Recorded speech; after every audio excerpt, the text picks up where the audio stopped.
had a family call me in tears. They had just moved into their dream home in San Antonio, and now they're sitting with a baseball bat right by their bed. And here's the worst part. Out of all of San Antonio, they just picked the wrong zip code to live in. And at the time, the real estate agent didn't tell them. No one did. And now they're suffering. Look, I love the city. I raised my kids here. I built my career here. And out of all my time in the real estate industry, I have 5 neighborhoods that I'm setting aside that I just absolutely will not let my clients move to. I don't care how great that deal sounds. And today, I'm gonna show you why. For example, there's a family that I helped relocate here from Arizona last year. We'll call them Josh and Monica. They had stars in their eyes. New job, new school, new life. They got an absolutely great deal on a 4-bedroom home in San Antonio. But within 60 days, their cars were broken into, the neighbor's house was broken into, and they saw their neighbor get arrested right across the street. And when Josh called me, he's like, Robert, what can we do? We have to get out of this situation. And that moment really stuck with me because it reminded me just how fragile peace of mind really is and how important it is not to just find a home, but a safe environment to raise your family. Today, I'm sharing 5 places that you need to avoid if you're thinking about relocating to the Alamo City. And this is based on FBI real crime data, local reports, and personal stories from people that trusted me enough to share their story. And wait till you hear about the #1 place. I mean, people move here every week, and the stats are just jaw-dropping. Plus, I almost bought an investment property in one of these neighborhoods, and every single day I thank God that I didn't. Let's get into it. And look, here's a caveat. I know crime can happen anywhere. I'm not an idiot. I mean, you could take the most richest neighborhood in San Antonio, and there's still crime that can happen in that area. So again, this is just my interpretation of the stats, and again, stories that I'm taking in that I've seen over the last 13 years. Let's go. The east side of San Antonio is certainly historic. Deep culture, soulful food, generations of legacy. But it also has some of the highest crime concentrations in the entire city. East side San Antonio, which has a crime rate of 91.2 per 1,000 residents, according to Neighborhood Scout. The violent crime rate here is 440% higher than the national average.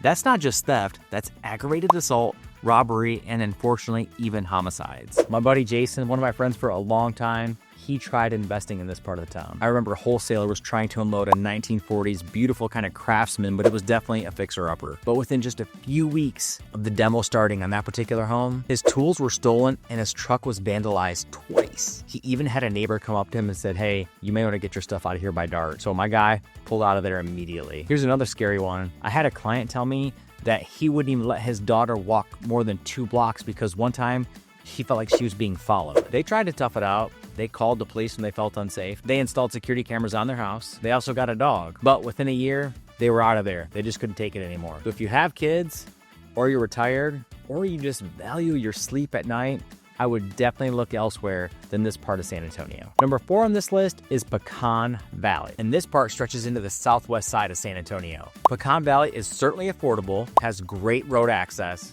and the schools have improved, at least a little bit from where they used to be. But crime-wise, still pretty rough. Pecan Valley has a crime rate of 82.4 per 1,000 residents. I told my friend Tim, do not buy in that neighborhood. But he found a great deal on the house, so he pulled the trigger. It was a first-time home for them, and he thought he'd get it and also save money at the same time. But within weeks, his daughter's bike was stolen from the backyard. And get this, their Ring camera that he had installed that so many of us have, they caught the guy in action doing it. But here's the frustrating thing. When they filed the report with the police department, they said, hey, unless somebody gets hurt, we're too backed up to follow up on this kind of thing.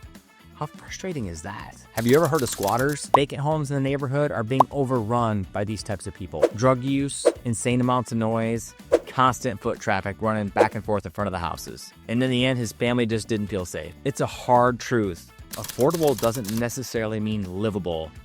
You deserve better. Number 3 on this list, Westwood Village, which is over by Lackland Air Force Base. This one hits me personally because it's one of my favorite military clients that we've ever worked with. And you would think being close to the military base, especially if that's where you're stationed for a couple of years, is a great idea. Well, you may think twice after hearing this. While Westwood Village is close, it definitely comes with its problems. Westwood Village has a crime rate of 77.6 per 1,000 residents. So I worked with a dual military couple that were stationed out at Lackland. And of course, their house was broken into while they were being deployed. They literally lost thousands in property. And of course, there's no suspects. Another veteran I worked with, Marcus, he had his house broken into at 2 a.m. He was home at the time. His wife is pregnant. And that moment really shook him and their family. They got out of there within 2 months. This is why I always guide my clients towards different options, even if it means a longer commute for them. Number 2, Camino Bandera. This one hurts. I mean, back in 2019, it was the best kept secret on the northwest side of San Antonio. It's a shame to see a neighborhood that had so much promise kind of start to go downhill like this right before our very eyes. I literally almost bought a home in this area myself. But after seeing the reports of carjackings, police activity, I had to think elsewhere. The large social networking groups are full of complaints. The late night drifters, stolen Amazon packages off the front door, and neighbors posting ring footage constantly. Sometimes the gut knows what the head can't explain. You need to trust it. So, what's the number one place to avoid in 2025? The Wheatley Heights and East Thompson area of San Antonio. I mean, this area has triple the violent crime rate 3 times. Yet, I still get calls from people all the time that are out of state saying, hey, I found a great deal in this area. Can you tell me more about it? And I'm like, yeah, you need to ditch it and run. I had a listing appointment one time in this neighborhood. It was a couple that had just moved here from Illinois like 6 months prior. They couldn't even go for a morning walk with their toddler without feeling like they were being followed or somebody was going to accost them and ask them for money. How sad was that? You move halfway across the country and you don't even feel safe going for a morning walk. If a house deal feels too good to be true, it's because it probably is.